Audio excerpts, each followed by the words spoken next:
Try to imagine all life as you know it stopping instantaneously and every molecule in your body exploding at the speed of light. Total protonic reversal. Protonic reversal. Protonic Reversal with your host, Conan Neutron. Broadcasting from a secret underground lair in Milwaukee, Wisconsin. A gigantic middle finger to everything that is rock about music, rock and roll, and corporate power. The thing is, though, if you don't laugh, you're going to go on a killing spree with sharpened nails. Confidence of a hero or a fool. I wasn't exactly certain which. Could not be more professional.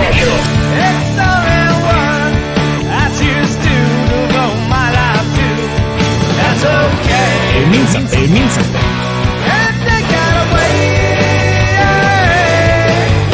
You know, that's my take on it. What's yours? Protonic Reversal!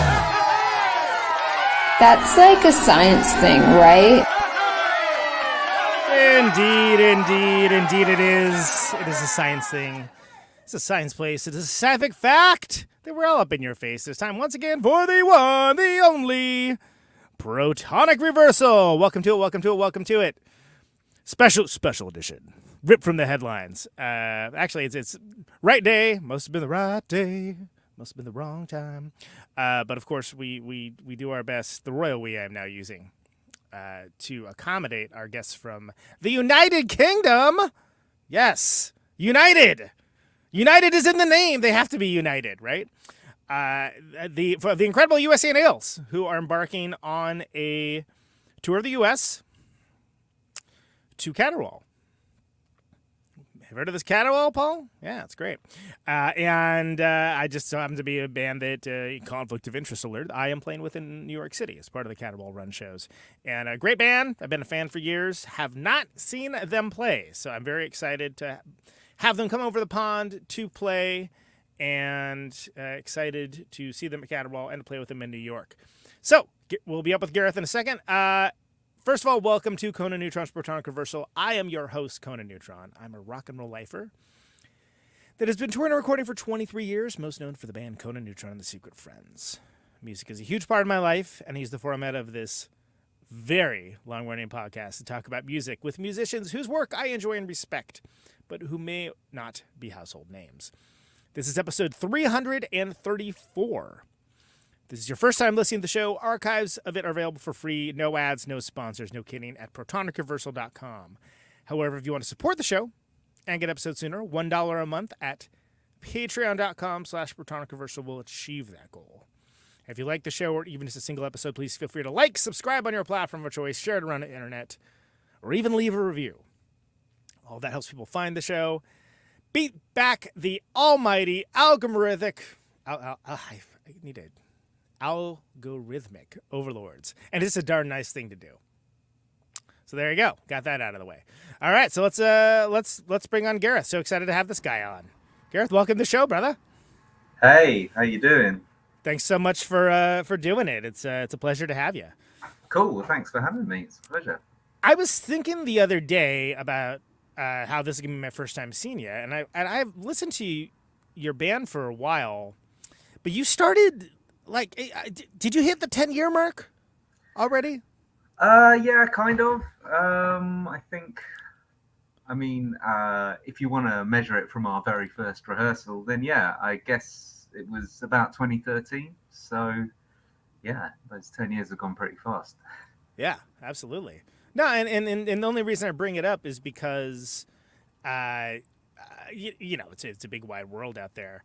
And I feel like I pay more attention than most, but the first one that really kind of was like, oh, these guys, cool, yeah, I like these guys, was Live Cinema, which wasn't really that long ago. And just for whatever reason, I think I'd heard the name before, but there, of course, is an actual place called USA Nails. Multiple ones, I think. I don't think it's like a franchise or anything. Yeah. But I was just kind of puzzled by the name. I was like, wait, but they're from England? Huh. Okay. Is that a thing? Is that a thing over there, or was that just like a wild? Oh, that'd be a fun name. Yeah. No. There's a lot of nail salons here, and there's a bunch of them called USA Nails across cities all over the UK. But I mean, it doesn't really mean anything. It was just the first name that someone pitched that nobody completely Shot hated. down. Yeah, and so it's like, well, it doesn't matter. All band names are shit until the band is good, so it doesn't really. Yeah, you imbue meaning to them by being the band, right? Exactly. And that's it's almost like it doesn't matter to a certain degree, except for what it does. I mean, there's certain bands that have names that I think do harm. I'm not going to name them, but but it's for something where if you don't know what it is, you can just be like, oh, that's that band. Okay, cool. So I think that's always notable to me. It's like a modern problem, I think, just like finding a band name that hasn't been taken or hasn't been taken 1,000 times over or something. Yeah. So how did it all originally come together? Because I don't know much of your early history.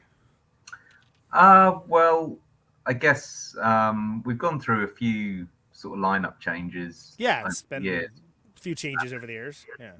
But I guess it was my getting the band together originally. We all knew each other from playing in other bands like across the country, and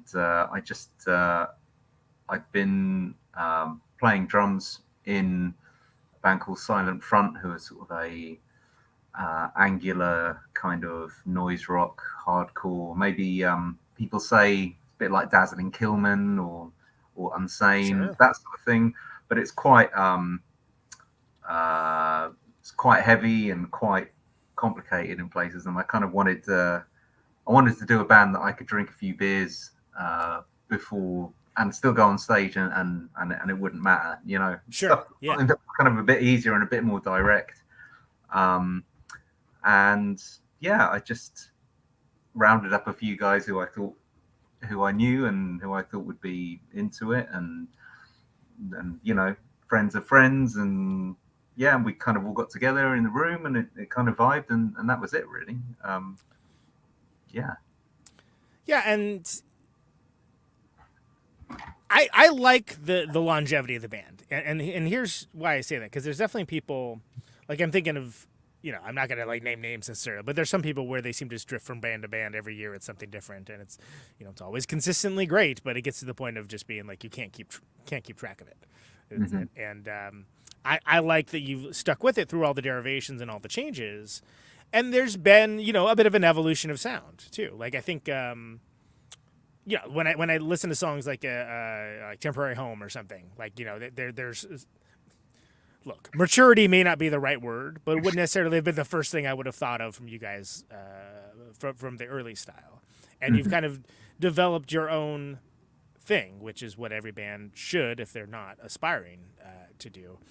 And was the idea to like, okay, well, this can just be the thing that we can hang our hat on and we sort of grow with? Or did it just end up being that way through like inertia? What the way it's changed over the years? Yeah. I mean, nothing's ever really been that planned. I guess it's, just naturally over time, your tastes might shift, and the things that you're interested in and the ideas you want to explore might change. And I think we've always been fairly instinctive in how we worked and tried to sort of trust our sort of first ideas when it comes to writing and stuff. But that's meant that we've done 5 full-length albums in 10 years, which for a band that's a part-time band is pretty damn good. Yeah, but when you're releasing that much stuff, it's quite easy to evolve us to move forward, I suppose. But it's never really been a conscious decision. It's just like what should we try next, sort of thing, and someone will bring an idea, and we'll just go there with it. But I mean, often things don't quite turn out. I mean, I'm sure, as you know, like how you expect anyway. And like, I guess Temporary Home is testify. It's weird. It sounded different in the room to how it does on record. Like, to my mind, I thought, like, it almost sounds like we're a bit worried. It sounds a bit like a football sort of song. Like, it's a bit Wow. Okay. Yeah. No. I get it. I get it because if you were to accentuate certain other things in the mix, it has that kind of that kind of like stomp vibe. to it. When we wrote it, it was like, oh, cool, this sounds like The Fall or something. But Yeah, I was thinking more Fall or like Solid Okay. Gold era Gang of Four, where it's sort of Okay, like I'll take it's got that. like danciness to it, but there's like a certain noisy sort of element as well. And I feel like, I feel like the music world got really lousy with that, like in the 2000s, and then it like stopped. Like and those and like I don't know, like I guess those bands are still around, but it became very in vogue around then. But it didn't hit like how, like it was coming at it more from the dance side with the noisiness being kind of incidental or accidental, whereas for me coming out from the position of your catalog, you listen to a song like that, it's like, oh no, this is just like one of their dancier numbers. That's all it is. Like it fits. It doesn't. It's not like a ska song breaking out or something where you're like, what? Why is this here? Like there's nothing of the sort. And and it's cool because it fits very nicely, and it's something that when it resolves and stuff, it isn't like that out of the ordinary compared to the rest of your tunes. But I could see I could see where you could see a bunch of meatheads chanting too at the same. I mean, look, if they can do it for Modest Mouse, they can do it for anyone. Yeah. And I think that the maturity too of like it's right there in How Was Your Weekend, right? Being like, it's not your full-time thing. You do these other things, and I love hearing that kind of stuff put to song too, because for a lot of us and a lot of the viewers of this show and the listeners of this show, like maybe they play music, but it's not like something that they're doing, 300 days out of the year, but that means a lot to them.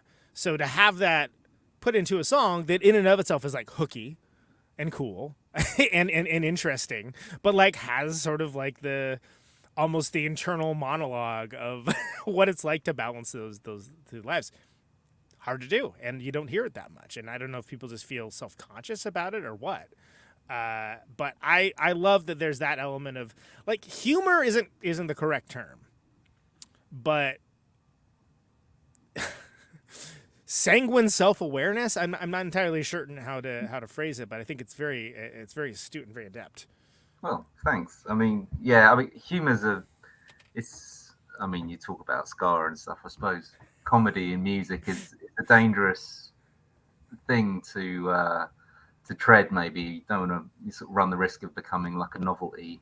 Yeah. Or jokes get old. That's the problem with jokes, isn't it? I mean, like there's only so many times you can. Although I don't know, people who like enjoy ska punk, maybe the sort of humor of that, maybe that endures for a certain type of listener. But there's definitely people that would debate. I guess me, at least. I'm not gonna drag you into it about ska being no, it's serious business. Is it though? Is it really? Is it? Yeah. Well, I mean, I'm not here to badmouth any. No. That's my job. Anyone's yum, like so. If people want to get their scar on, that's fine by me. And you know what? It ain't hurting anyone. That's fine. Yeah. Go ahead, like ska on people. Pick it up. Whatever floats your boat, folks. Yeah, man. But getting back to, and specifically, and I guess I'm just all over the place on this, but like, do you think about when you're like, when you're being a band and you believe in it and you dedicate so much of your life to it, but knowing full well that it would be not feasible to give up your life to dedicate your entire life to it. I mean, there is a certain sadness or like unfairness that comes from it, but it's also like you still get to do what you get to do, and that's pretty exciting and that's pretty thrilling. And one of the things I like about that song specifically is it kind of balances just the absurdity of trying to explain this alternate universe that you operate in to somebody that has no frame of reference and maybe marginal interest, even though like they're you know, in the same way that they're asking like that question, which I hate, by the way. I hate that. How was your weekend? I'm like, oh, jeez. It was great. How was yours? Like, I just like, I deflect immediately. Like, I'm like, no, man, just like, that's and then they want, because it's really just a jumping off point for them to talk about whatever they want to talk about. Oh, well, we went camping and this and that. Okay, great. Don't care even a little bit. I'm like, I don't know if that makes me sound like a sociopath or what, but like, I could not possibly care less unless I tried. But it is like, especially if you work an office job, it's like part of like the environment, right? Like it's part of it's part of the ecosystem that it's like, oh, how was your week? Oh, it was great, you know, barbecued. Great. Okay, cool. And it's such a weird dance, and especially, and I don't want to speak for you guys, but for me, and I don't work in an office job anymore, but I did for years, and I would never let anybody know that I played music ever, at any moment in time. Yeah. But I did have the one, I did have the one experience of somebody who's like the cool beer brewing guy at work, Hawaiian shirt guy. Which I hope that sets the scene for what this fellow was all about. I get it. Yeah. Yeah. Walks up to me and was like, "Did I see you play with the Thermals at the new parish in Oakland?" And then I sort of like, "Okay, yeah, but don't tell anyone." And it's like, no, that's cool. I liked it. It was good. It was surprising. Are you going to see a Man or Asher Man next week? And it's like, yeah, I am going to. Okay, cool. So I found my people accidentally, but for me and for my taste, I'm like, no, just like that's this world, and this is this other world, and like, you know, I'm putting on my human face and my human suit and doing my human office worker job. Yeah.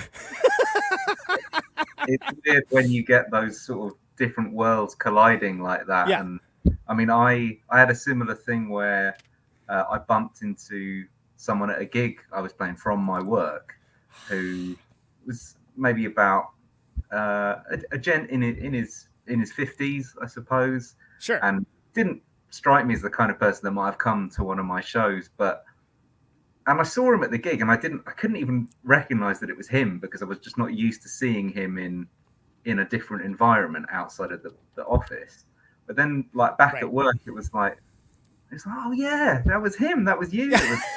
We got chatting, and he was like, yeah, I used to play in punk bands when I was younger. You know, it was like on doing some, you know, he's done some cool stuff, some weird experimental sort of post-punk bands, and it's like, wow, this guy just works on the other end of the floor for me, and I never knew. Yeah, but yeah, it's so. I had a similar experience. This is years ago, but there was like the cool guy in accounting, like the guy, you know, the funny guy, and then like again, Sam one of our shows, and it was like, oh, you've been going to punk rock shows for like literal years, like you like saw like all these bands like way back in the day, like and then like when he found out I played, like he was like, hey, you know, I was randomly getting, hey, I see you're playing in like Austin, like I think I'm coming out to that. I'm like, oh shit, okay, cool, you know, right on. Like, and it turns out he's just this rad dude was this very laconic figure that was basically the cool guy in accounting. Cool. But not that cool though, to be clear, because being the cool guy in accounting, that's a low bar. At least over here. I don't know what accounting departments are like over there, but yeah, again, I mean, like, I don't know. I'm not gonna bad. Exactly. I'm not trying to get judgy about it. I'm just saying from my own personal experience. I mean, my job, unexpected. My day job is pretty geeky and all sort of data and numbers anyway. So I'm hardly in a position to call like an accountant like a nerd. Sure. I don't want to alienate your accounting audience or my accounting audience either. I'm just saying that I didn't expect USA Nail. You know, the accountant.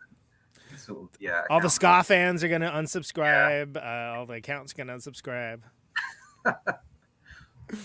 But I guess what I'm going to that is that, like, you know, it's there is that sort of absurd cross when you live both of those lives, you know, because obviously you have to like schedule when you're doing band stuff, you're recording, you're touring, whatever, you have to make that work, and you're basically living these parallel lives at the same time, and there's very little acknowledgement of that, and I think that I find that kind of interesting. And then one of the things that a lot of people have told me that they enjoy about the show is when I talk to folks that are on it about like, well, what are the other things they do to support the music, and like what other things that they do, and how do they make that work and stay motivated, and this and that. So how do you stay motivated to do this and that when you're also like holding down a day job and all that? How do you balance flying over to the U.S. to go play a tour when you're doing all that, right? It's hard.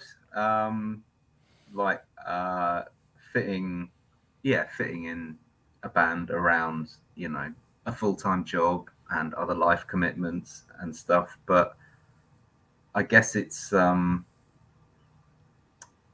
don't know, like if I didn't, I've been in bands for so long now.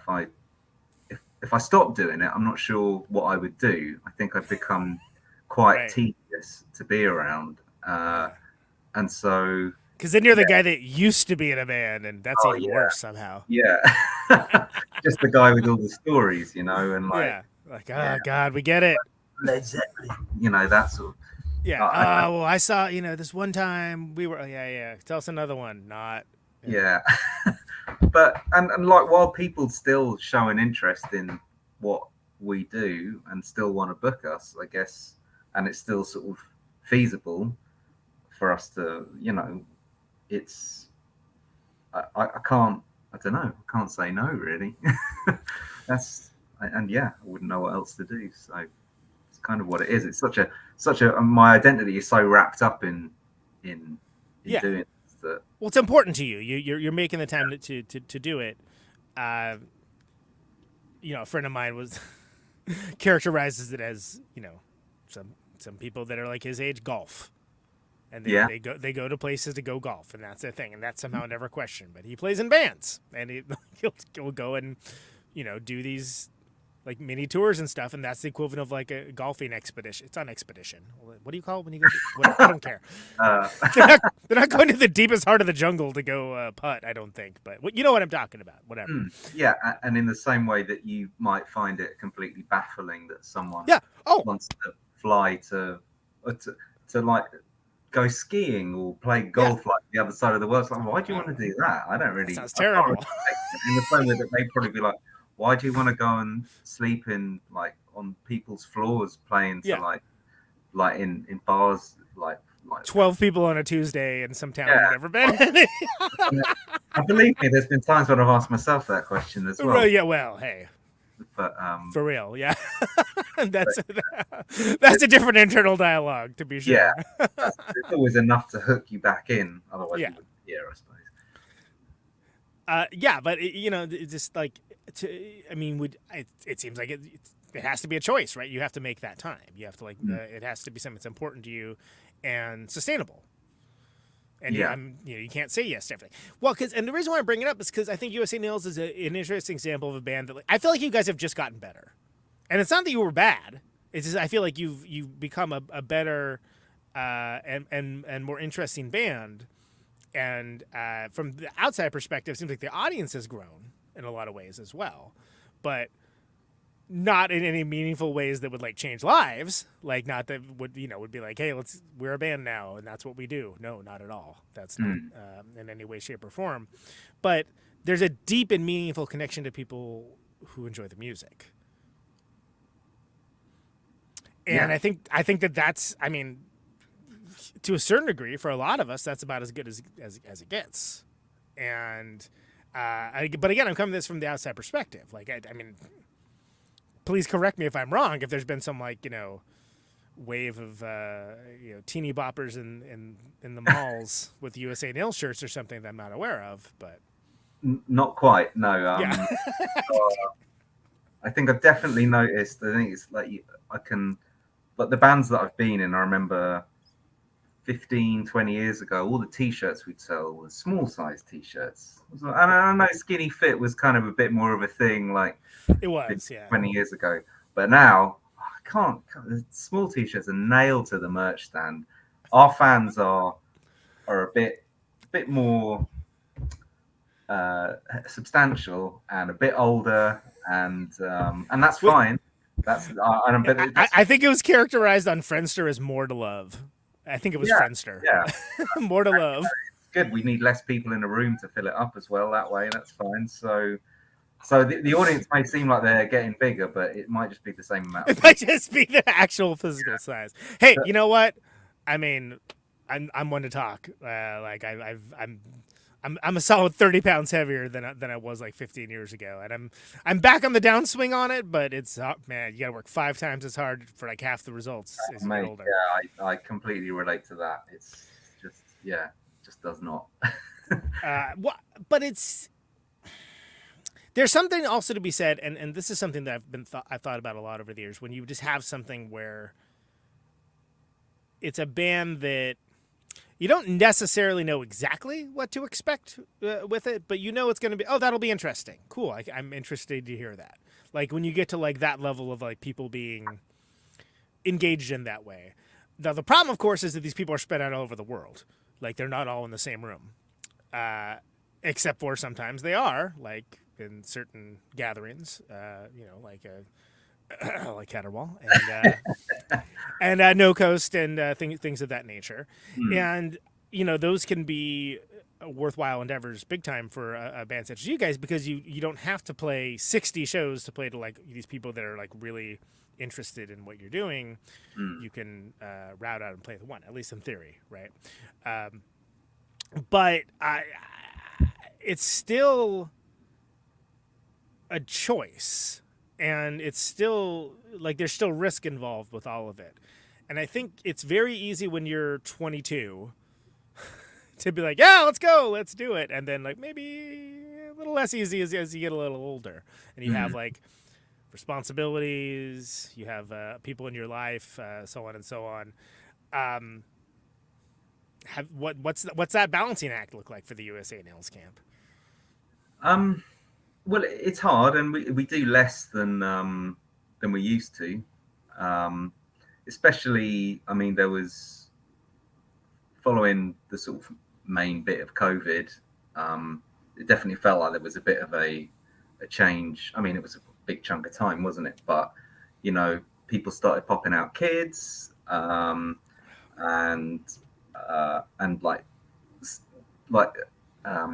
priorities changed a little bit.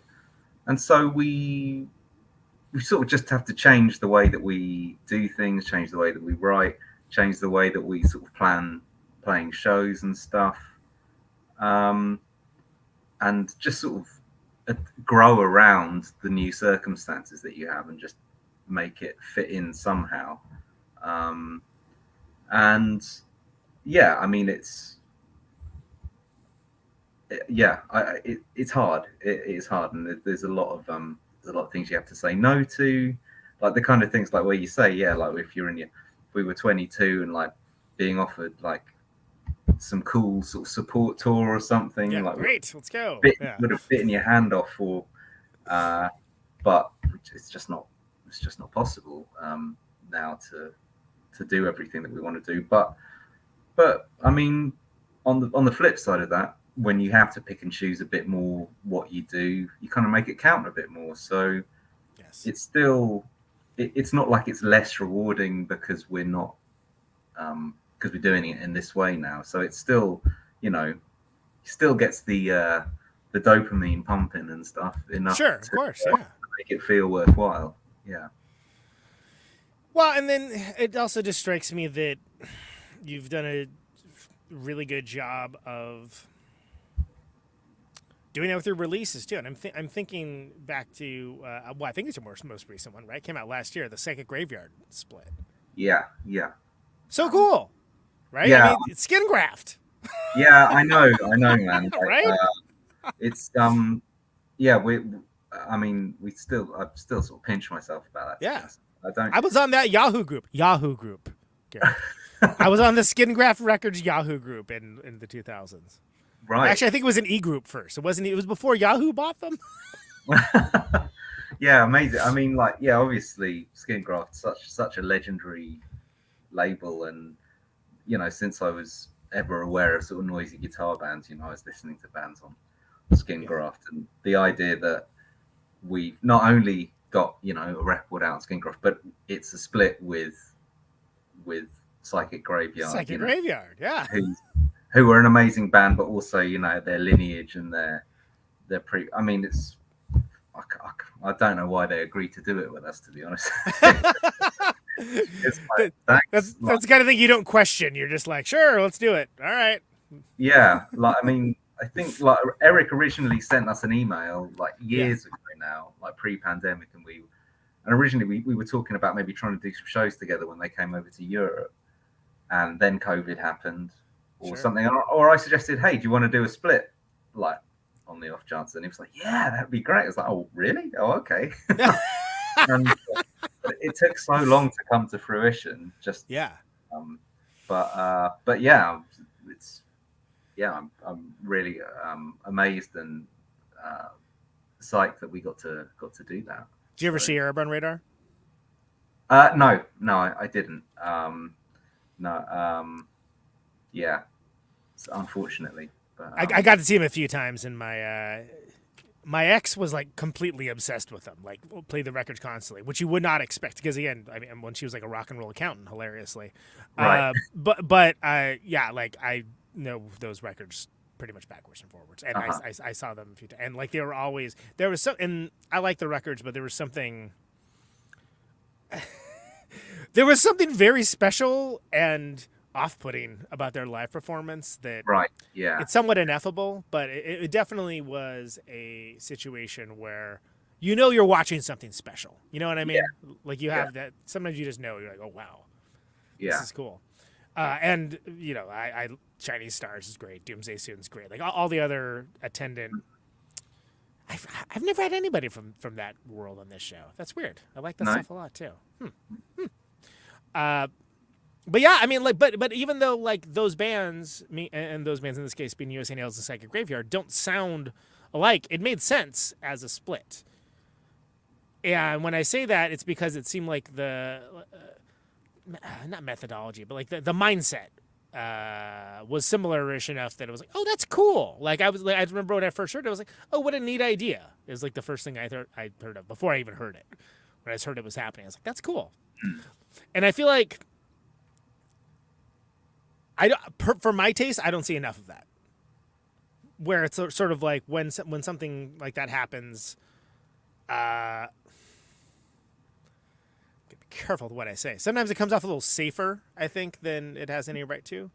And that's one that's like, it's not like again, it's not like you're doing a split with Fishbone or something. Although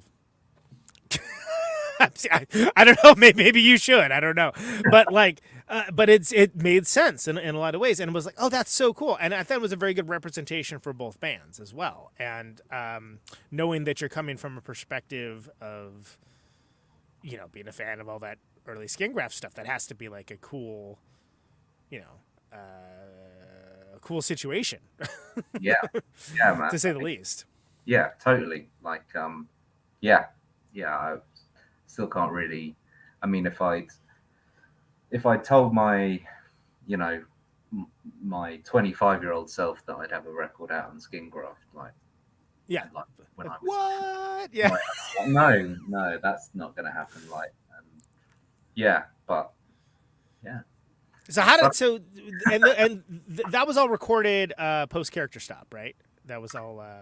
Well, actually, half of it was, and half of it was recorded, like pre-pandemic. So it could, like this. I mean, this is how long ago we Eric and I started talking about this. Is that we recorded a bunch of tracks back, I think in like 2019, and that was around when we started talking about it, and then like they weren't able to obviously get in the studio, or no one was able to go anywhere for 2 years, and it sort of developed into an idea. Like we were speaking to Skin Graft and to Box, the label in the UK that dealt with the release over outside, about maybe making it something a bit more substantial and turning it into like a split 12-inch instead of like a little split EP. So we have this. So a few tracks, I guess, were just after Live Cinema, and then a few tracks were after Character Stop. So, and yeah, hopefully, I mean, to me, our side sounds quite cohesive. It's a side that doesn't necessarily sound like it was recorded in two sessions that were like 2 years apart or whatever. Right, But, right. Yeah, but I quite like that in a way because we were in different places when we were doing those things. So it's sort of different types of sort of different, quite a weird sort of cross section of songs, I guess, for us. But There was a thread I think that was on the it was probably the Noise Rock Now group, just about ostensibly the concept of the split LP, and I just was like, hey, even if you aren't a fan of both bands, you get like a cool EP's worth of music just on one side. To which some wit said, yeah, and if you really don't like the band on the other side, you can just make an etching out of it, which I thought was really funny. I've heard of bands like doing splits and then falling out with the band on the other side, scratching up the other side of their record. Like, yeah. It seems like a bit of a waste of time, really. But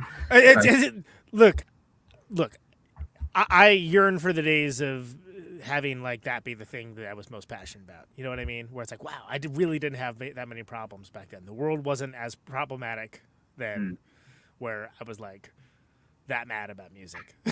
Instead of just being like, whatever, it's fine. It's not for me.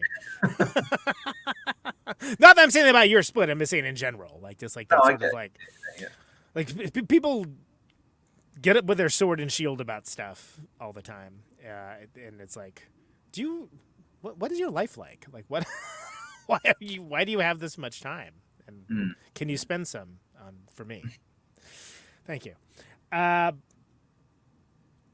I think but like I said, I think that's a great split because it's like you get two bands that don't necessarily sound alike, but it does sound cohesive, right? Like it does, and there's a lot there, and there's just like again, pleasant surprise from my perspective, anyway. That was super cool to see, and then, and you have there's other things as well. I'm thinking of the split 7-inch with Pet Brick, right? Yeah. That was pretty cool. How did that come to pass? Because that's Igor's and Wayne is his name, Wayne, right? Yeah. So Wayne has produced all our albums to date, and he has a studio in London, and that's where we do pretty much everything. But he's he's doing amazing things at the moment.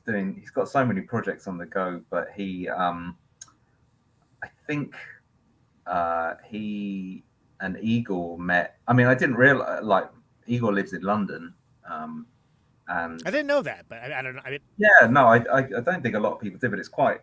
And I don't know, maybe they just started talking over social media, and Wayne was like, "Do you want to be in a band?" And then he was like, "Cool, I'm in a band with the drummer out of Sepultura. That works pretty cool." Not bad. And that guy's pretty getting good. and that's pretty fun.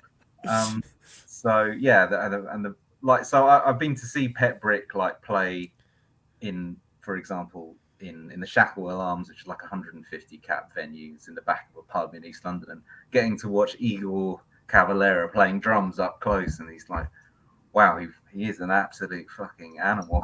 Yeah. It's great, like, to get to see that sort of thing close up. But yeah, the label that was out on is called God Unknown, and they did like a singles club. They've done a few different singles clubs, and Jason, the guy that runs God Unknown, who is in a different band with Wayne as well. It's all very incestuous. But it seems like it, yeah. Yeah. But yeah, I've been speaking to him about like, and I'd always had it on my radar that I'd quite like to pitch to him an idea for a split to do on the singles club, and I thought, do Wayne and Igor, that'll work well. And so yeah, that came about pretty easily, to be honest. And like, yeah, the previous single clubs that they've done, there's so many cool bands that are across all of those records, particularly like, obviously mostly sort of European sort of noise rock bands and stuff. Yeah. Like I don't. I couldn't pull all the names out of a hat necessarily, but it seemed like a very interesting series. Overall, where it's like, oh, that's cool. Like that's a neat. Well, and something I like about splits specifically is that it's sort of the most old school way, or one of the more old school ways to sort of build a community. Yeah. Too, right? Totally. Yeah.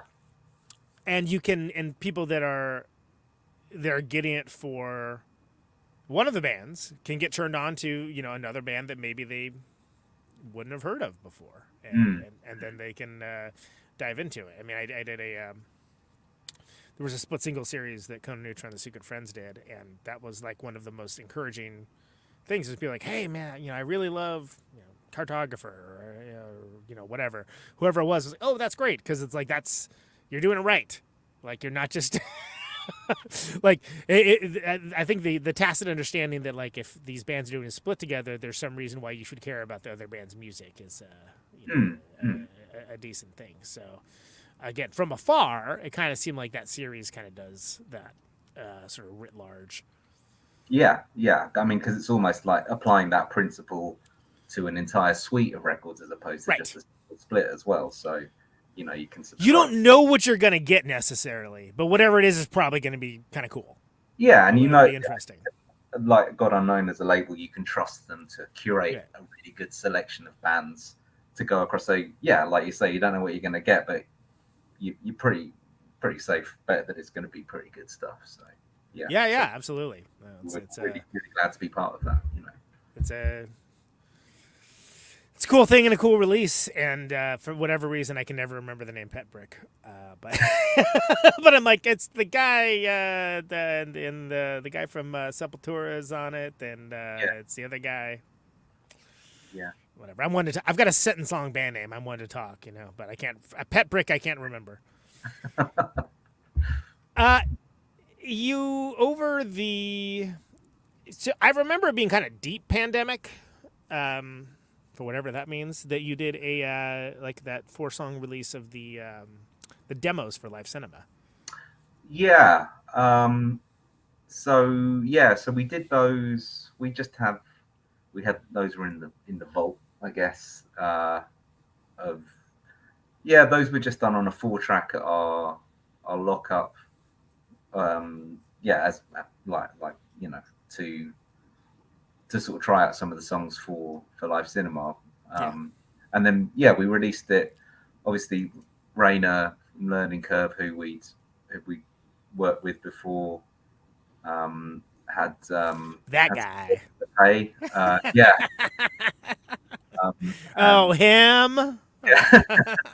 You know, the legend, the man, unimpeachable force for good in the world. Yes. And so we were like, well, you know, let's use it to raise some money. And I really, I mean, I love working with Wayne, but there's something about, you know, just recording to tape in a rehearsal room with all the mistakes and all the noise and stuff. The imperfections, that has its own sort of charm to it. And I think in like one of the songs in particular, I feel like we played better on the demo than we did in the studio. So I really like those sort of demos as a standalone EP, as like a and I think what's the song? I added like some bits of like which song? I can't even remember what it's called now. You Wish. You like, Wish, the third one. Like the sound effects of like a telephone and like all these extra talking bits. That when we came to doing the record, all the boys were like, "No, those are shit, mate. We're not going to do those on the record." I thought they were cool, but now because they're on the demo, it's like cool. Well, I've got that version and it's out there now, so people can listen to that one instead if they want. So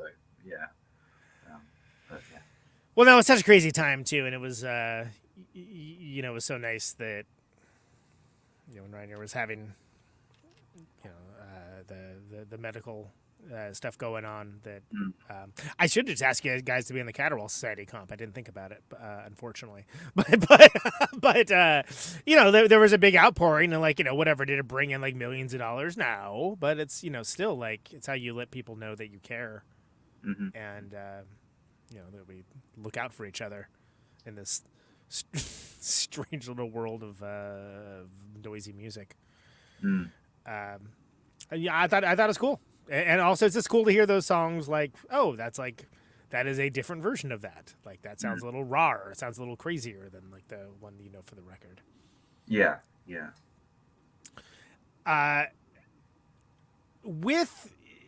So I'm trying to get the timeline right. I remember Character Stop coming out like I didn't find out about it until like fall. Was it fall of 2020? Remember, I was pretty deep in the pandemic at that time. When did you record all that though? I knew you were going to ask that. I think we recorded it like. Actually, yeah, it was the end of the summer 2019, I think. Got it. So we were quite lucky that we managed to get all that recorded, because then, like, obviously 2-3 months later, everything shut down. So we had, yeah, I remember, because in the earlier months of the pandemic, we knew that it was good that we had that to focus on, like working towards sort of getting that released, making videos and stuff, and it was quite good to channel our energies into sort of. Yeah, we made quite a few videos for the. I remember you guys were the first time I ever saw a Spotify. What do they call it? Canvas. Spotify Canvas. We get those little like repeating videos, and I was like, "Whoa, what the like?" Like I was like really surprised. Honestly, I was like, "How long is this song?" And like I just like clicked the thing, and I was like, "Holy crap! There's a video. How did that happen?" Yeah, like it blew my mind. I don't know what. I think I was probably just looking at the Spotify for Artists app while I was taking a shit or something. It was like, oh, you can add like little videos. Fuck it. All right, then I'll just do a few little. Yeah, and it was great. I mean, it's just like, it's not they're like some fantastic work of art. You get like 3 seconds of it, but like they're very entertaining. They're very cool. So, I mean, some of them are just like I might have just videoed a dog or something on my phone and just used it. I can't even remember what all the videos are. Like, well, there was one that was just like lights in a room and freaking out. Right. Which one that one was? Yeah, there was one that was like. Anyway, they were all entertaining. But I was the first time I had seen such a thing, and it was like maybe the first time Spotify ever impressed me. Wow. I was like, oh, I could see that being like super cool. But I had never seen another band. Granted, I don't listen to like big bands necessarily. Maybe that's like maybe Adele's doing that or something. I don't know what I. Yeah. I don't know. But they aren't as entertaining as USA Nails. That's all I know. Anyway, so you got the record to finish up, so you were able to focus on that. Yeah, when we were all like deep in it. Yeah, so it was good. In some ways, it was timed quite well. That, I mean, we did have to cancel a tour because of the pandemic, but at least we had something to work on while everything was going to shit. So yeah, but then I guess it didn't come out until I think it was then released in late 2020. I think. Yeah, it was like I just looked up. It's October, so I was correct to say fall. And I guess there were shows that kind of started happening by that point over here, at least. Yeah. It was difficult to travel abroad for anything, but it was. I think there was a period of time here where, October 2020 is not that long after it was all really bad, and then it was like between spikes. I think that period. I think that autumn things opened up a bit, and then there was another wave in January. Then it got really bad again. Yeah. But luckily, we managed to just pinch off an album release in that little window that we had. So that, again, bit of luck with timing there, but it kind of came together for that. Yeah. Well, and like I articulated by calling out, specific songs, it definitely like I feel like there was the vibe on that one was it's very dedicated, but like sanguine may not be the correct term, but definitely like almost thoughtful, right? And reflective of the times to a certain degree, without being about the times necessarily. How much was that factoring in of just being like that's what it was about, or was there any sort of like mindset with that record? What, with relation to like COVID and everything, or because if you wrote it and recorded it before I mean, I think the Resurrectionist record has a song about like the city being shut down, and like it was like written in 2019, and like all of the lyrics are like this sounds like you wrote it in like March of 2020. Yeah, that's. I mean, accidentally prescient. I don't know. Yeah, I don't know how to think about how much of I think all of our records and the lyrics have a darkness to them, but in a in a sort of black comedy sort of way. Maybe I think it's I don't know. I think Steve in particular, like the way he writes, I love the way he writes lyrics and the way he approaches subjects, and he has an effortless sort of I don't know. He's just very good at creative writing, I suppose, and I think, and that I definitely see, and both an optimism, but also but I think sometimes people read pessimism into his lyrics, where actually they're not actually that negative. He says like, "Oh, that song isn't about." That's actually quite genuine. I'm not. Right. I'm actually quite happy about things. It's not. I'm not being sarcastic, but sometimes his delivery is quite deep and quite dry, I suppose. So maybe. And people can project that kind of thing onto. Yeah, I stuff, suppose. you know? Yeah. Mm. Is it for whoever does lyrics? Is it kind of whoever brings the riffs in? Like how do you divvy that up? No, it's not. I mean, it's kind of after. I mean, I only started doing vocals on live cinema. Before that, it was Steve doing all of everything. Them. And when we came to doing live cinema, he was like, "You should do some." And it's like, "Well, how do we?" And I can't remember how we sort of divided them up, but I was like, "Well, I think maybe each of us had in our mind a couple of them that we definitely had ideas for or wanted to do, but it didn't necessarily relate to who had written the most leading up to that point. It's usually, and like so much of what we write is, it's hard to remember who wrote which bit anyway. It's all wrote quite, sort of written in the room. There's not often, people don't often bring bits to rehearsal to write.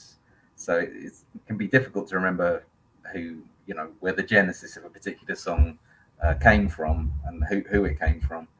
So I mean, sometimes I'll think, oh, this song sounds a little bit like one of the songs on the previous album, which I did lyrics on, so Steve should definitely do this one. Or if there are two songs on the record where they might like, oh, they have a similar energy, maybe we should split those up.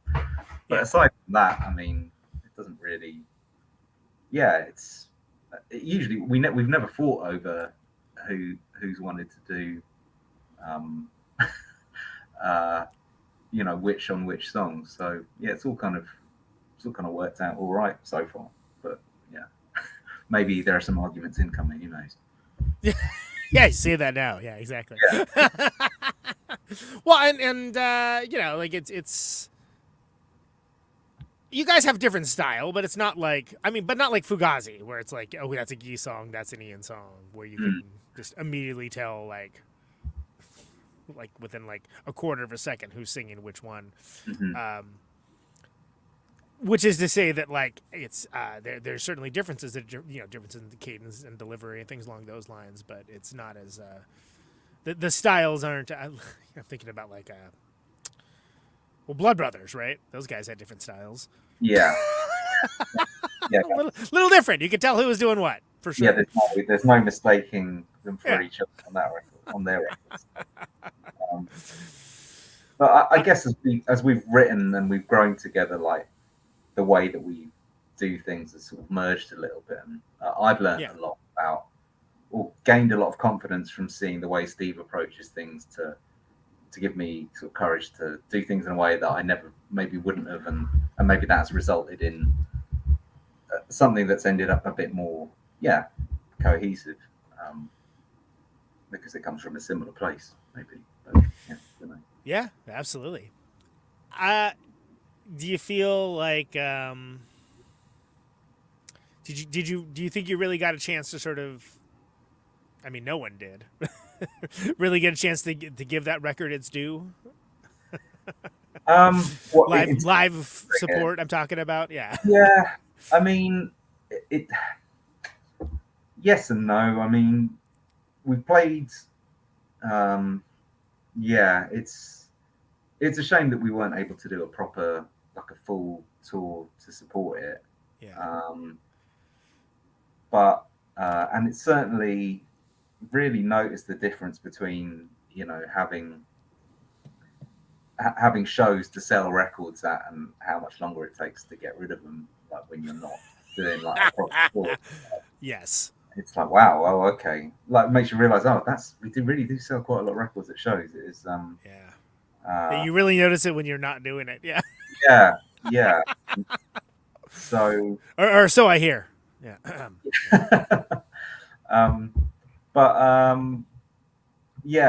It was a shame not to, but to be honest, it's been like so it's like 2.5 years since that came out, and we've played through those songs live. We've given them enough of a life on stage that it feels good. It doesn't feel like we had to like skip over it and start doing the next thing before we had a chance to like really flex a lot of those songs live. So yeah, it's kind of okay. It wasn't ideal the way things worked out, but it's kind of made it work. So, yeah. How do you feel about guitar tunings?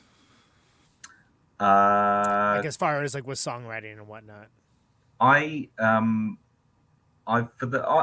the first few records, I used a different tuning on each record, not through any conscious decision, but just because I wanted to experiment. But from Life Cinema onwards, I've used a unison tuning, where I just tune every string to D, and that, and I really enjoy doing that, and like changing that tunings between records has sort of gotten me out of the sort of muscle memory and the habits that you sort of can kind of get into when your fingers just fall in the same places, like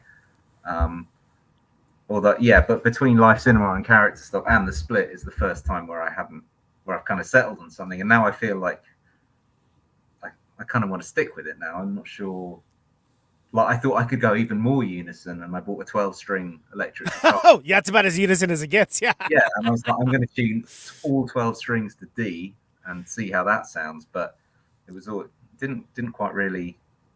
Didn't do what you wanted to. It didn't quite work, and fucking playing a 12 strings is hard work. There's a lot of strings to push down, It is. Animal Bite from Wyoming. Brandon, the guitar player, plays a 12-string. And right. It sounds great. It always kind of, and I don't know what tuning he uses, but it always sounds like you got a chorus pedal on or something, but in a good way. Yeah. And they're, a pretty like loud, aggressive band too. But I'm always just like, oh, that must be so. Like 6 is too many. You know what I mean? Yeah. it's like you got to tune 12s. Oh my god, that sounds exhausting. Break like when you're thrashing around on the 12 string and like your bandmate's waiting for you to tune up in between songs. Oh my god. Like, but I'm exhausted just talking about it. Yeah.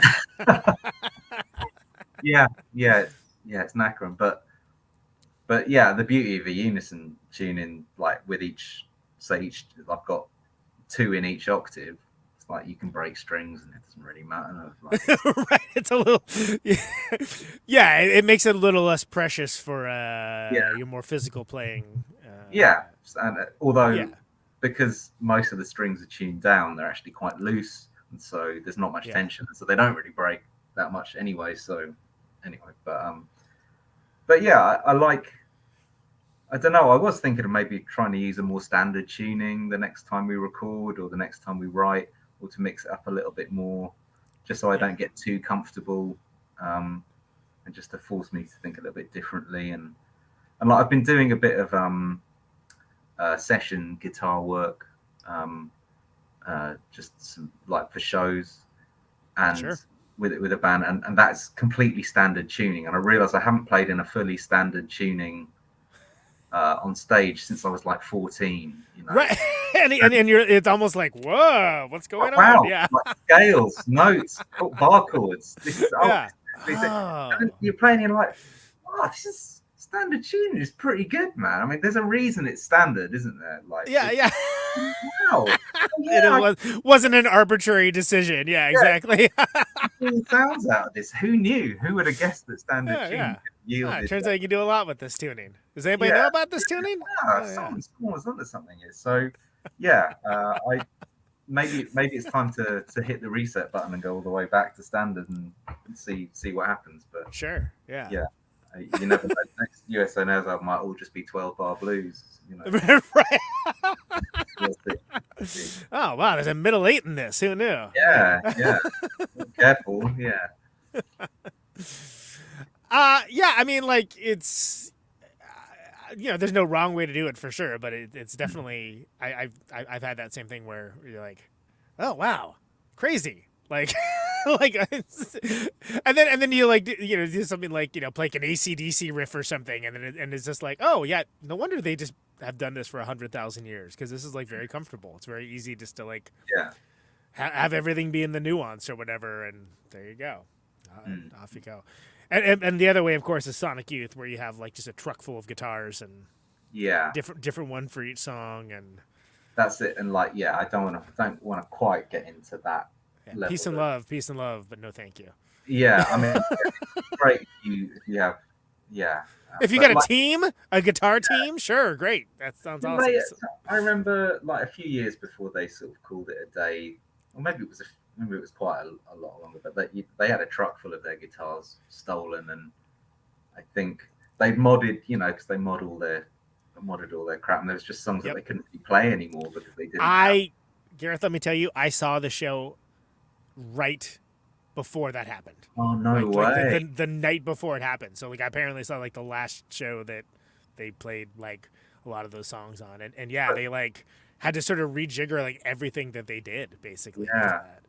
That's insane, isn't it? I mean, what year was that? When was that? I think that was like 96. Oh, really? Is it that long ago? Okay. Yeah. Let's see. No. Let's see. July 1999. Okay. Okay. Right. Wow. Yeah, that's. Yeah. It took 13 years for the last few of them to be recovered, though. Like, so they did. A bunch of them did turn up again. Then did they all? They did, yeah. And it was mostly the ones that were very uniquely, like hard to miss. Yeah. Like there's that Jazz Master that like that Thurston had that has like like whatever, it has like a Dr. Pepper and like a Pussy Galore sticker on it or something along those lines.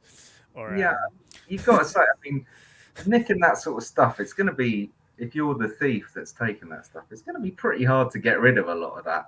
Like, the only person that's going to want to buy like a weird fucked up Jazz Master is someone who's probably a massive Sonic Youth fan, way, and is going to be like, hang on a second. Yeah, this looks a little too familiar. Yeah. Oh, this is all tuned to F? Huh? Who did this? Oh, I wonder. Okay. Oh, crazy. Yeah. So I don't know. I wonder if they ever caught anyone that was responsible for that. I know that. I don't. That's a good question. I know that they eventually recovered almost all of it, and they cataloged all of them, put on a website. And by the way, as someone who has experienced gear theft on tour myself, granted not a Ryder truck full of classic guitars, but that's devastating for a band. Yeah. And anyone that like makes light of it or be like, oh, you should not. I mean, whatever. I take guitars in every time, every show we play personally. But like shaming the victim is like one of the most dickest things that people can do, and people do it all the time. Yeah, totally. I mean, I've had a bunch of stuff nicked before on tour before, and it's fucking shit. And now I'm insured up to my eyeballs, and of course now but it's too late now. Obviously, right? Exactly. Now that the horses have left the barn, we've got a great lock on it. Yeah. But, fantastic. Yeah. So, I know. I think about that now. It's like, oh man, that would have saved like a year of touring if we had insurance. But, we barely had gas in the tank. Yeah. And then like again, not to the level of Sonic Youth, but with my situation, it was like, so you're gonna go to the pawn shop with this, and they'll be like, this is junk. Like this is like modded. There's like no volume knob on this. Like this is not anything that you're gonna get a lot of money for. So it's Yeah, I do wonder where some of our stuff ended up, because again, it's all, none of it was pristine or anything. Yeah. I mean, it was all like decent stuff, but it's like it's all pretty recognizable and like I don't know. Yeah, well, it's just going to be one of those things, I guess. I think so. How, are you guys when you're writing material? Are you getting in the room together now at this point, or are you doing like more like remote demo stuff? Like how's the process looking? Well, yeah. So for the first 4 records, it was all very much right in the room, and sometimes we'd write 2 or 3 songs in a night. Sometimes we'd write nothing, but it was all about volume, like write lots and lots, and then ditch the, write with such ferocity that you can sort of afford to ditch the stuff that doesn't really go anywhere like quickly. But so Stephen lives. You drop the 0 and get with the hero, to quote Vanilla Ice from Cool as Ice. Yes. You drop the 0 and get with the hero. Yeah. Cool. Yeah, I'm nicking that. Yeah. From that sage philosopher Vanilla Ice. Yeah. Yeah, it's, one of America's greatest writers. Yeah, absolutely. A man of letters, some might say. Sorry, I didn't mean to drop a Vanilla Ice reference on you, but I couldn't help myself. No, it's good. I think it suits our aspirations, to be honest. But yeah, the last couple of things we've been doing have been, because Stephen doesn't live in the same city as us anymore. We can't do the thing where we get in the studio every Tuesday night and write. So we're talking about, we've got another album recorded, which is which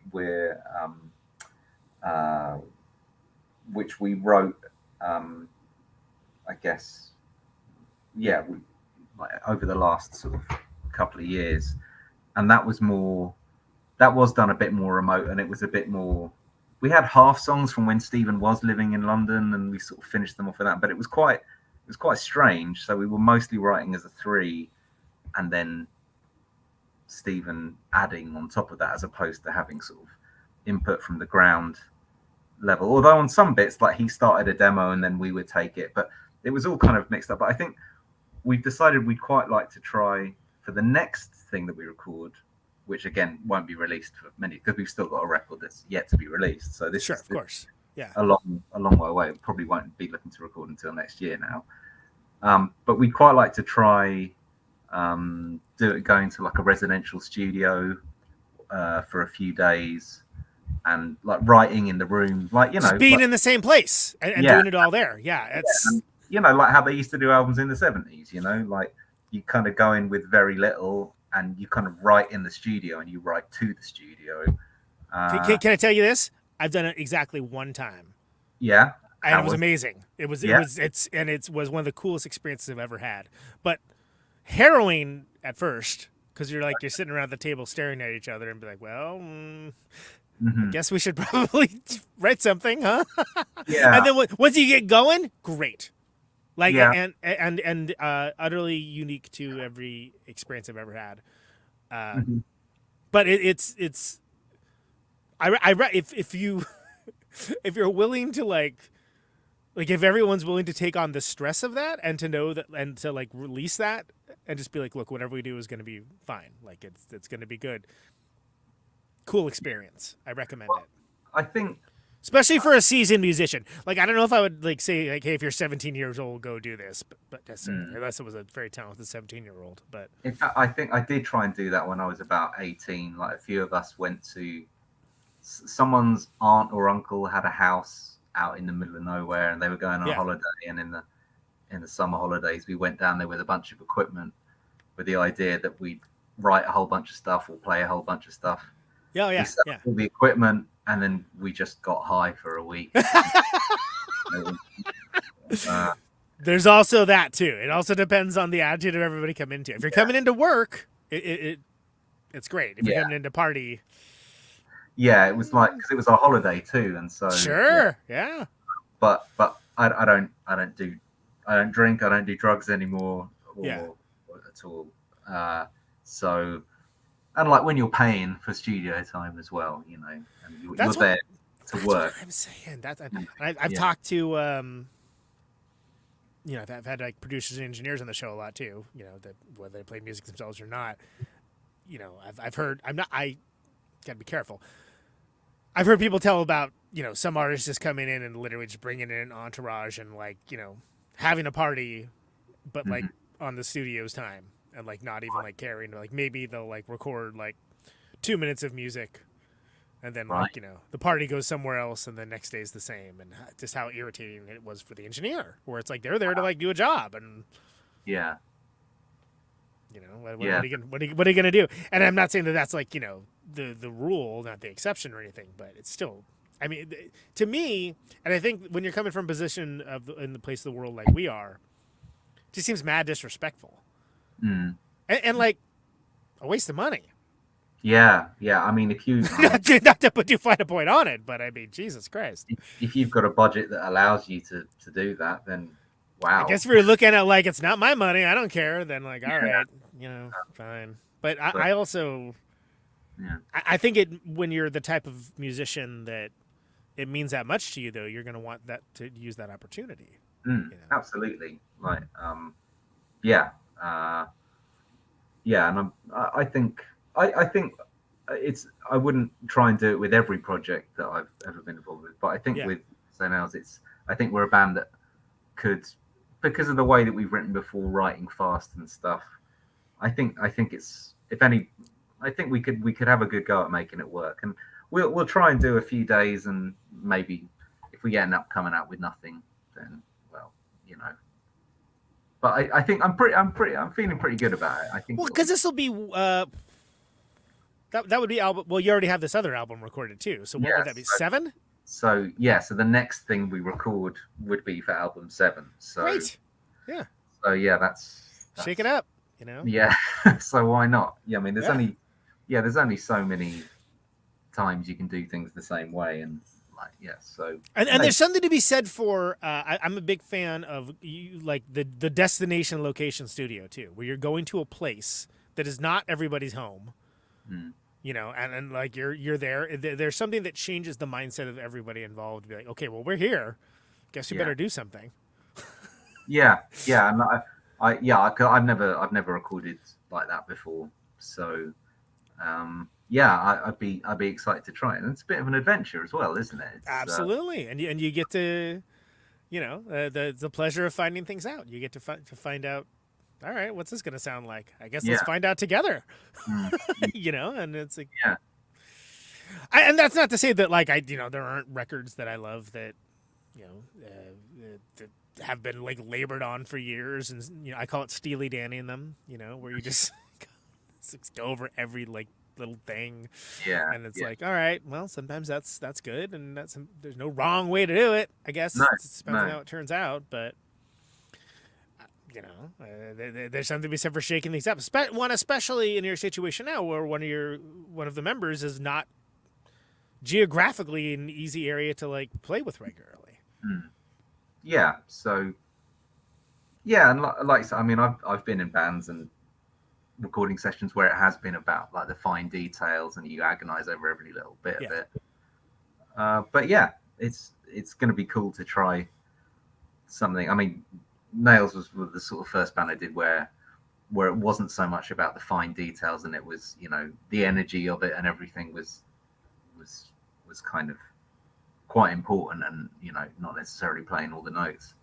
So and I think that sort of aesthetic like translates well into doing a sort of a run at a residential studio and sort of writing like that. So. And especially the right one where if it's something where it's just conducive towards a creative environment, like I've been very lucky in that way that the experiences I've had with that have been like, there's some places that are just, whether it's the vibe or whether it's like the person that runs it, where they just make like a place that's like, it sparks creativity without even trying.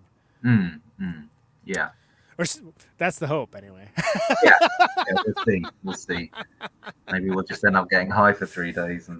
Maybe you will. Who knows? Who am I to say? Okay. So, and I think that so with where the band's at now, how do you pick the set? You got a lot of material. Yeah, there's a lot. I mean, we don't. but not like with this lineup necessarily. But like, there's like the band has a long history. Yeah, I mean, so we've had, essentially two drummers. Like the first three albums were one drummer, and then from Life Cinema onwards, it's been. So it's easier to not play the older songs because some of them Tom has never played before. So it's not like you're sitting there like with a shortage of material too, right? No, yeah. So we might as well play some stuff off the newer records, but we do play, like Tom has learned a bunch of the older songs as well, and we play those. But I guess for the last sort of 2 years, we've had a similar sort of core set and just changed the songs around the outside. But you know what kind of works live, you know what. And there are some songs that like you say, you know what's going to work, what the kind of songs that maybe people who know you are gonna want to like to hear, and you know the ones for them. Not that there are loads of those. I mean, it's not like Radiohead playing Creep or anything, but you know what I mean. Like I was gonna say it was just like that actually. But you like, there were a couple of songs where it's like maybe a little bit overplaying them, but you sort of do them because people have made the effort to come out, and like it's so I don't know though. It kind of falls into place quite easily. It doesn't. And it's nice having the luxury of having a big back catalogue to sort of mix things up from, I suppose. But maybe it is time to sort of change it around, change that core set of songs around. I don't know, but then there's also the thing, if you're playing to an audience that's never seen you play those songs too, then like you want to think about that as well. But then also you gotta keep it lively for yourself as well.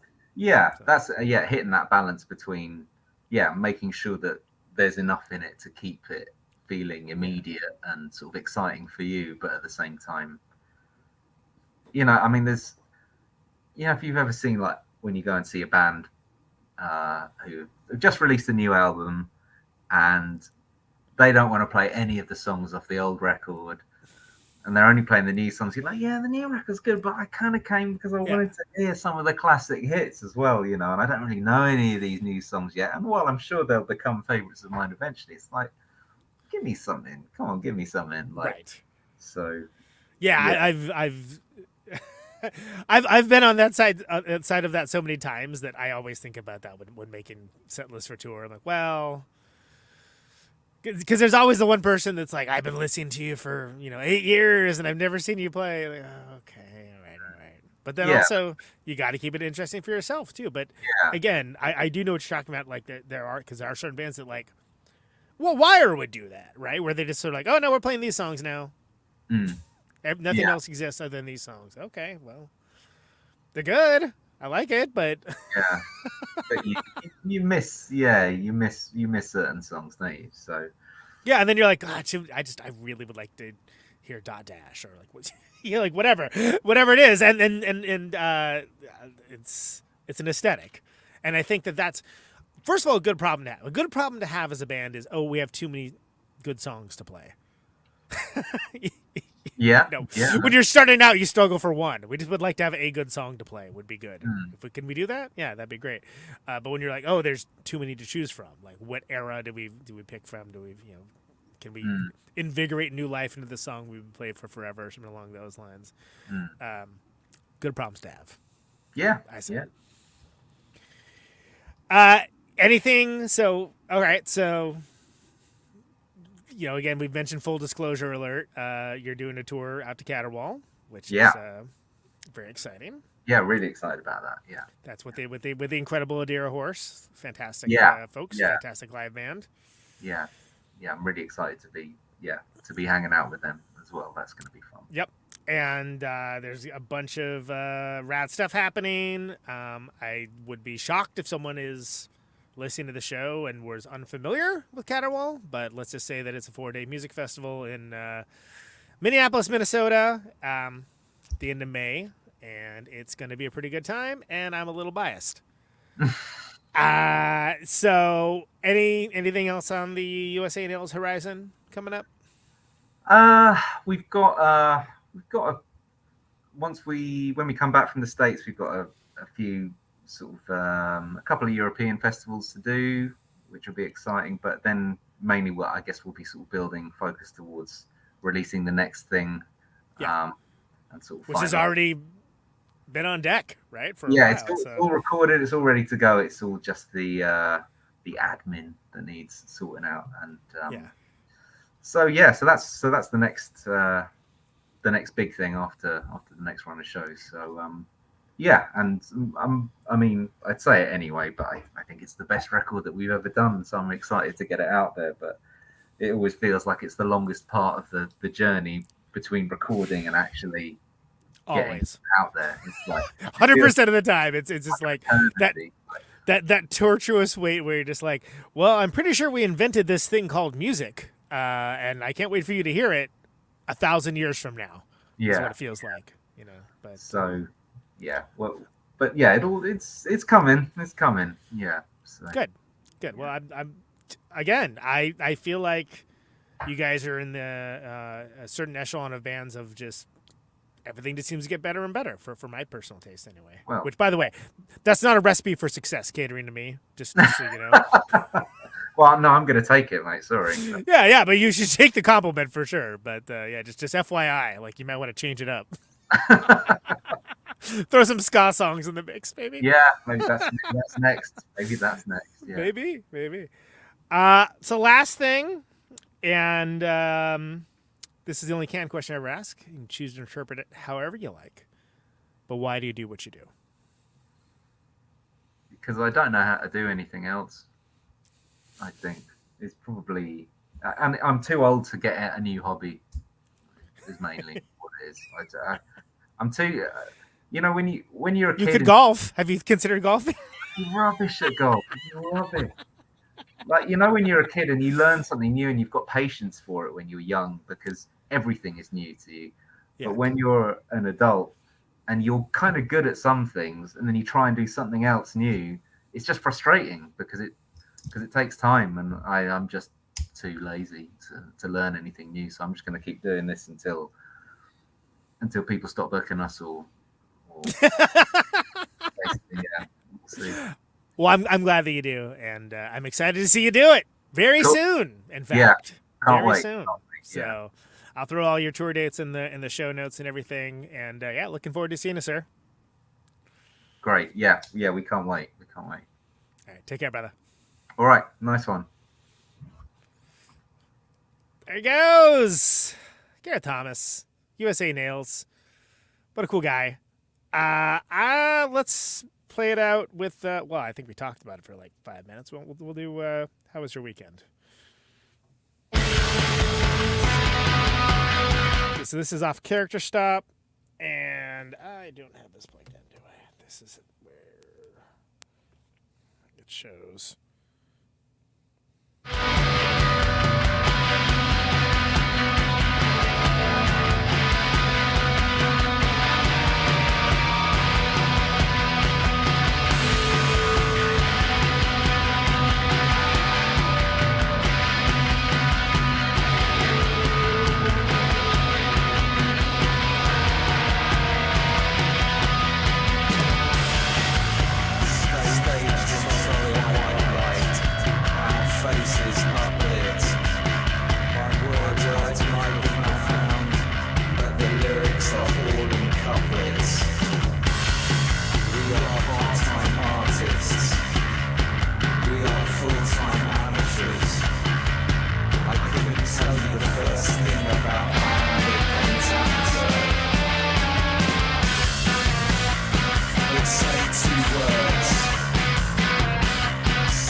There they are.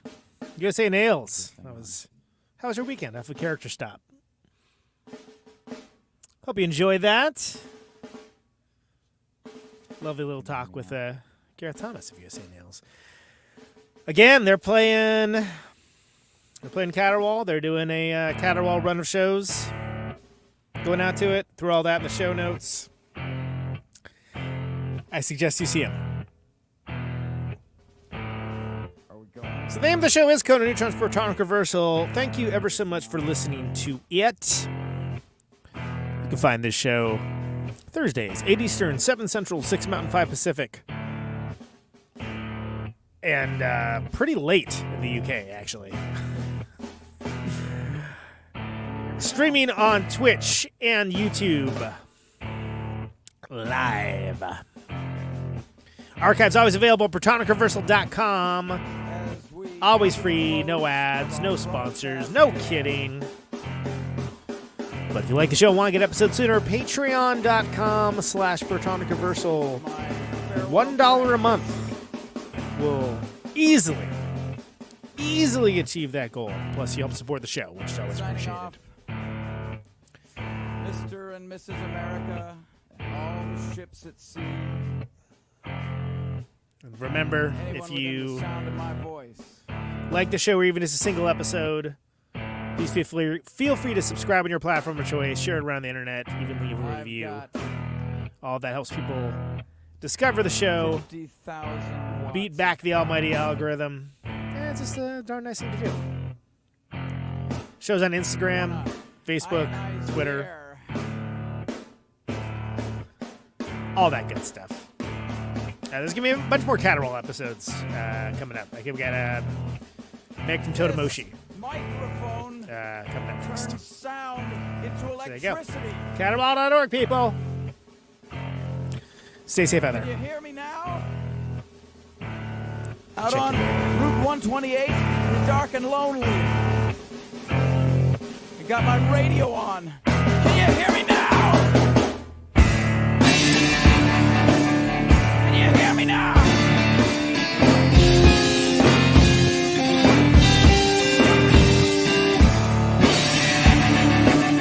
Can you hear me now?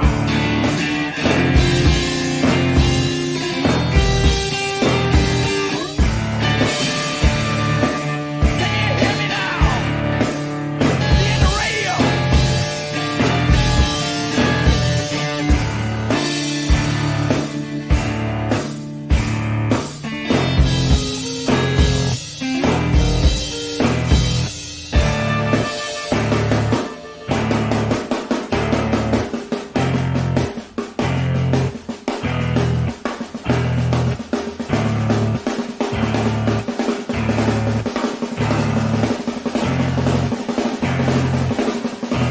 And that snare drum and that drum roll means we've got a winner.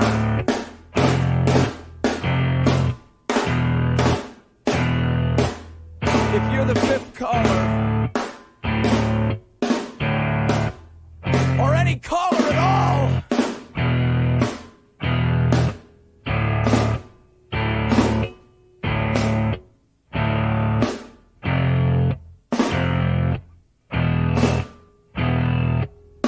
welcome to my top 10.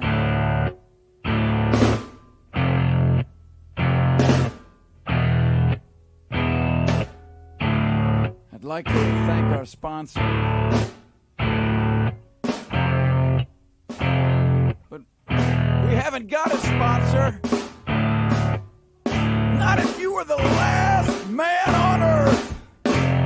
she was prepared to prove it. This one goes out to a special girl.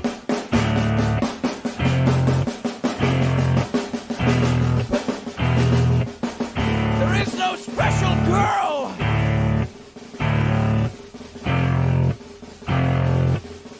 It's the end of radio. The last announcer plays the last record. The last what?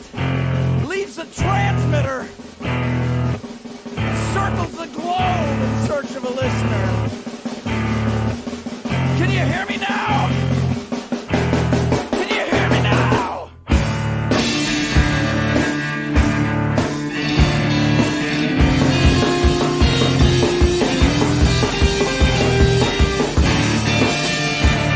Can you hear me now?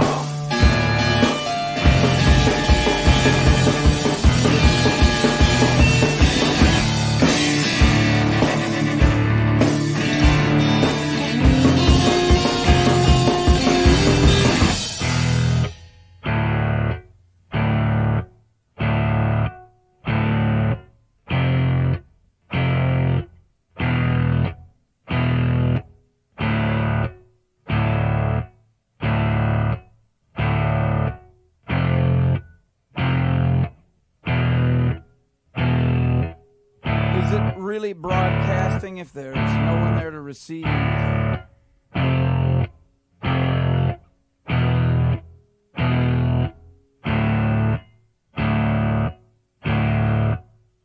the end of radio. As we come to the close of our broadcast day,